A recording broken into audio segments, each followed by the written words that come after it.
Well, here we are at part 5 of painting the Kingfisher in watercolour. Here I've promised to show you some detail in the feathers for the first time. But I'm going to tease you a little on this video and come back to that a little later, because I think we need to develop the detail a bit more on the supporting branch. I'm going to strengthen the colour on the branch with a couple of washes. But I'd just like to point out that there is a big bit of flaking bark on the bottom or the underneath of the branch here. But first I'm going to paint this sort of more weathered piece of wood that would have been under the bark. Now, we put some texturing marks on last time, but this time I'm just going to take a wash of yellow ochre and I'm going to apply that, painting over those marks.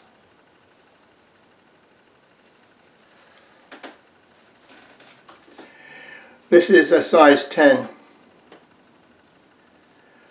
sable brush that holds a reasonable amount of water.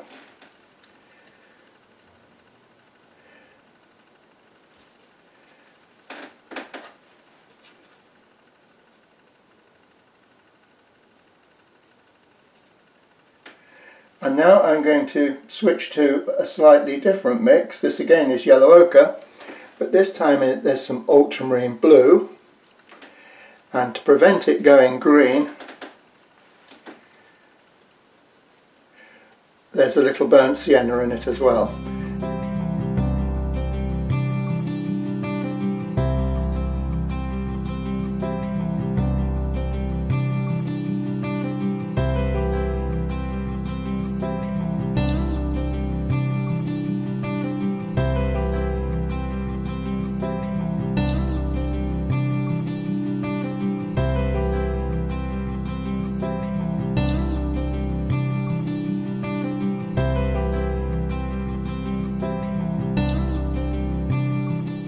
I've mixed another tone up of viridian plus burnt sienna. I find this a useful mix for greens.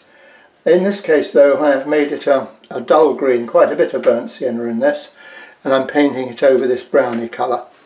And it's going to be the first coat really on the bark.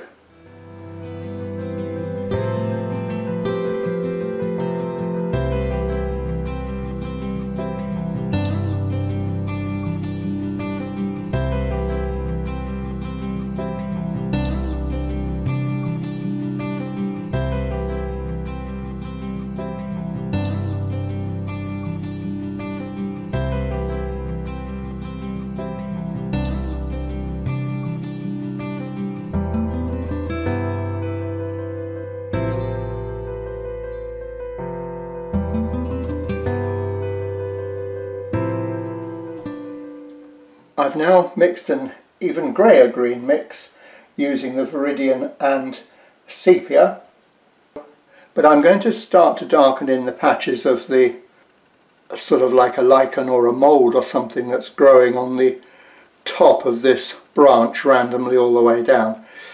But I'm holding the brush back and putting this on quite randomly.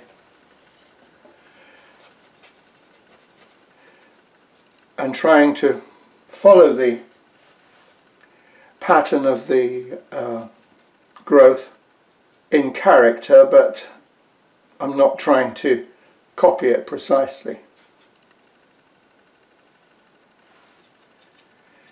Now again, with your finger or a damp brush you can soften that out a little bit.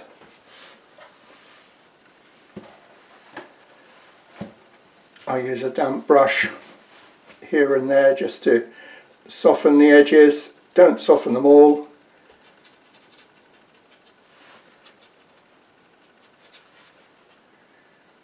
It just starts to give a bit of character. And you can see those early brush marks are still visible underneath there, and hopefully now they're less obvious, but they're in the background and will help give this the character it needs, hopefully. This now looks more interesting, but it still lacks some form. So I've got a fresh mix of Viridian plus the sepia, but this time more pigment, so it's a stronger tone. And I'm going to try now to get a definite feeling in here for the shape of this part of the bark. So there is a dark line runs, or a dark shadow runs right along the base of this, and I'm going to start to get rid of the light marks around the edge.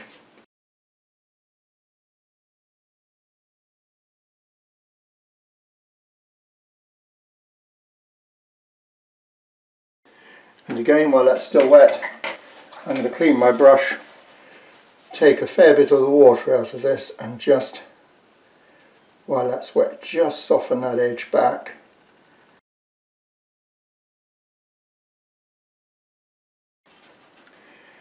And I'm also going to take just some sepia on its own.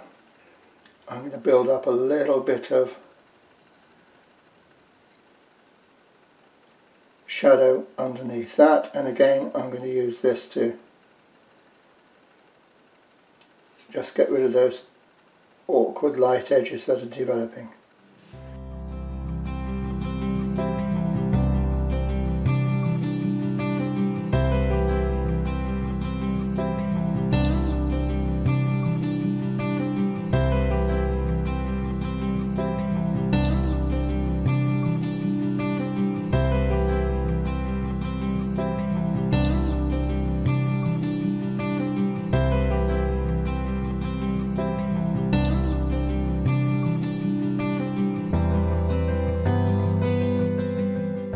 A little bit of tissue just to finish off, just to soften everything out just a wee bit here and there. So what we'll do now is let that dry, and we'll come back and work on those feathers for the kingfisher. At last we're going to do some detailed feather work. So I'm going to be using this number 3 brush by ProArt. It's got a very fine point. It's about the size of a normal number 2 brush, I guess, but it should be fine. And the feathers here are in little rows and they curve round. You might not see this because it's against the dark at the moment, but they are quite, these little rows curve round the head and they are quite close together.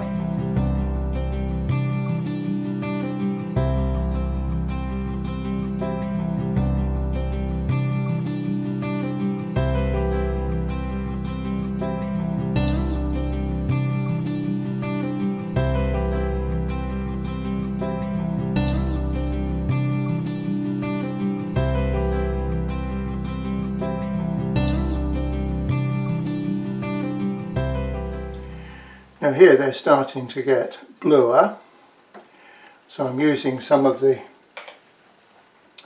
mixing some more of the ultramarine blue into this. And back here the density of the feathers is such that they look, it adds to this feeling of this darker tone back here that I've got in the underpainting. The painting stages in parts 2 to 4 has been relatively straightforward and easy to follow. Once the drawing is finished, the build-up of the underpainting and the pre-toning can be completed in 2 or 3 hours. Painting convincing detail is rather more tricky to describe and film, as although there is some logical progression, it is often a case of 3 steps forward and 1 step back. This detailing of the kingfisher's head took over 3 hours work. No one would be prepared to watch this in real time. If you check the top right hand corner of the screen, you will see I have edited most of this at 5 times normal speed. Even at this rate it would take over 40 minutes to watch, so I have edited it further to fill the remaining 12 minutes or so of this video. It's a great advantage to be able to lighten tones as well as darken them, often considered impossible with watercolour.